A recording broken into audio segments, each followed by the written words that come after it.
A Polícia Federal prendeu hoje o ex-ministro da Fazenda, Antônio Palocci, por suspeita de corrupção, lavagem de dinheiro e associação criminosa. Foi na 35ª fase da Operação Lava Jato. O ex-ministro está sendo levado da sede da Polícia Federal em São Paulo para o aeroporto de Congonhas. E quem está acompanhando o deslocamento é o repórter César Galvão. César, boa tarde para você. Boa tarde, Evaristo. Boa tarde, Sandra. Nós acompanhamos agora o momento que antecede a ida do ex-ministro Antônio Palocci para Curitiba.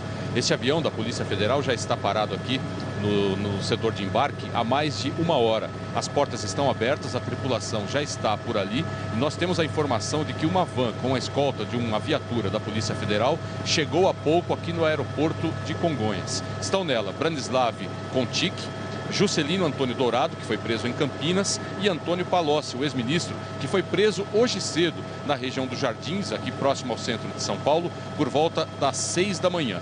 Ele foi levado para a sede da Polícia Federal de São Paulo. Por volta de 12h30, ele deixou a sede da Polícia Federal em direção ao aeroporto aqui de Congonhas, de onde o avião deve decolar já no começo da tarde. A informação que nós temos aqui é que essa van com os 3 presos já está aqui no aeroporto e deve se aproximar do avião a qualquer momento. Evaristo. Muito obrigado, Galvão. Antônio Palocci é suspeito de receber propina da Odebrecht, como mostra a reportagem de Ana Zimmermann. O ex-ministro Antônio Palocci foi levado para a sede da Polícia Federal em São Paulo no início da manhã. Ele estava num apartamento na capital paulista. Na casa de Palocci, em Ribeirão Preto, os policiais cumpriram mandados de busca e apreensão. Numa planilha apreendida no início do ano, no setor de operações estruturadas da Odebrecht, aquele que, segundo a polícia, era destinado ao pagamento de propina, havia um codinome, italiano. As investigações desvendaram que se tratava de Antônio Palocci. Por isso, a operação de hoje foi batizada de Omertá, o código de silêncio da máfia, que, de acordo com a Polícia Federal, também existia no setor de propina da Odebrecht. Para a Força Tarefa, as planilhas são evidências de que o grupo do ex-ministro Palocci recebia valores desviados de forma reiterada. Essa planilha, na verdade, ela consiste numa conta corrente que Antônio Palocci Filho, que representava seu grupo político, o Partido dos Trabalhadores, tinha com a empresa Odebrecht. Foram identificados mais de 128 milhões de reais pagos ao PT e aos seus agentes, incluindo Palocci, entre 2008 e 2013, quando ainda havia um saldo de 70 milhões de reais. Os investigadores dizem que não se tratava apenas de doações eleitorais. Para o juiz Sérgio Moro, era uma espécie de conta corrente informal do grupo Odebrecht com agentes do Partido dos Trabalhadores. No decreto de prisão, o juiz diz que surgiram provas de que o ex-ministro era responsável pela coordenação dos recebimentos, por parte do seu grupo político, de pagamentos ocultos feitos pela Odebrecht.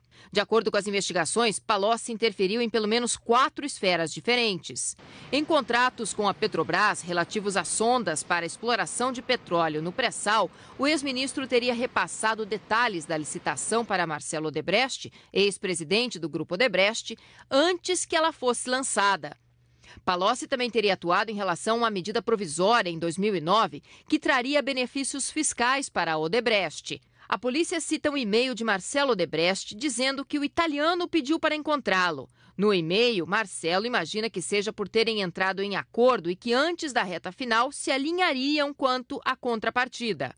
A medida provisória acabou sendo vetada pelo ex-presidente Lula. Em outro e-mail, Marcelo Odebrecht informa a diretoria do grupo que segue em contato com o italiano e pede aos executivos outras formas de compensação, abrindo assim um menu de vantagens tributárias ou com a Petrobras. A polícia também cita a interferência de Palocci em financiamentos do BNDES para obras da Odebrecht em Angola e no Brasil.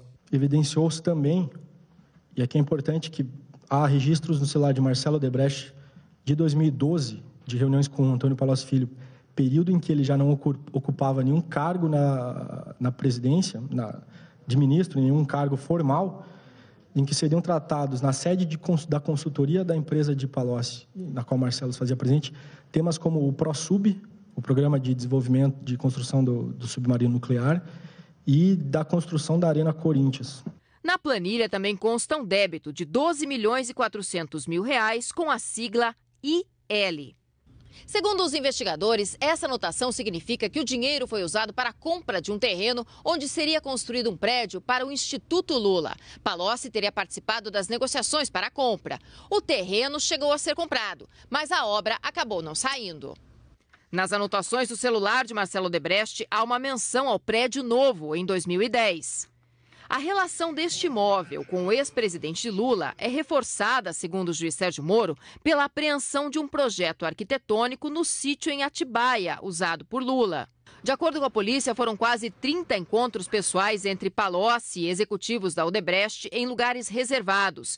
Quem ajudava a agendar estes encontros era Branislav Kontik, apontado como braço direito de Palocci, que também foi preso temporariamente. Ele marcava reuniões, ele conversava com o Marcelo, eles trocavam informações sobre o terreno, passava recados para Antônio Palocci Filho sobre o assunto do petróleo não está indo bem. É óbvio que os dois atores sabem do que eles estão falando. Na intermediação do pagamento de propina, atuou Juscelino Dourado, outro assessor de Palocci, também preso hoje. O Juscelino tinha uma função, principalmente em 2009 e em 2010, de intermediar os pagamentos, receber esses pagamentos. A gente ainda está apurando se todo esse valor foi para Juscelino, se foi para Antônio Palocci Filho, se foi para outras pessoas. Ao todo, os policiais cumpriram 45 ordens judiciais em São Paulo, Rio de Janeiro, Espírito Santo, Bahia, Mato Grosso do Sul e Distrito Federal. O advogado de Palocci nega qualquer ilegalidade. O ministro da Fazenda tem que ter uma interlocução permanente com o setor empresarial, com a cadeia produtiva do Brasil, para que se estabeleçam as políticas públicas para cada um dos setores. Hoje, se um ministro, se um agente do Estado conversa com alguém da iniciativa privada, já é suspeito de praticar crime.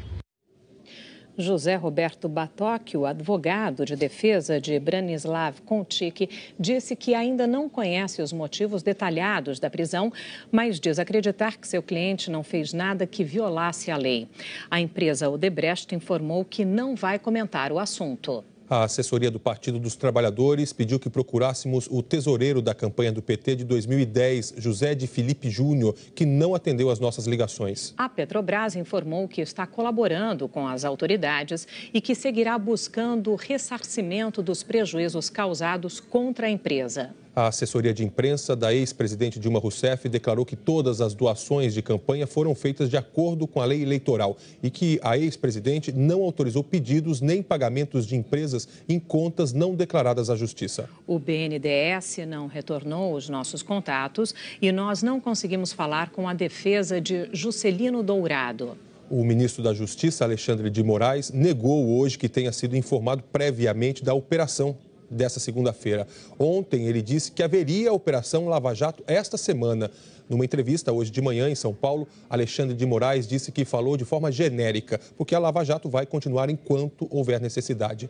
Em Curitiba, antes da entrevista coletiva sobre a prisão de Palocci, o delegado da Polícia Federal, Igor Romário de Paula, integrante da Força Tarefa, leu uma declaração negando que o ministro tenha sido informado e que, nos casos em que sua atuação seja necessária, é sugerida ao ministro da Justiça a permanência dele em Brasília, mas sem repassar detalhes das ações.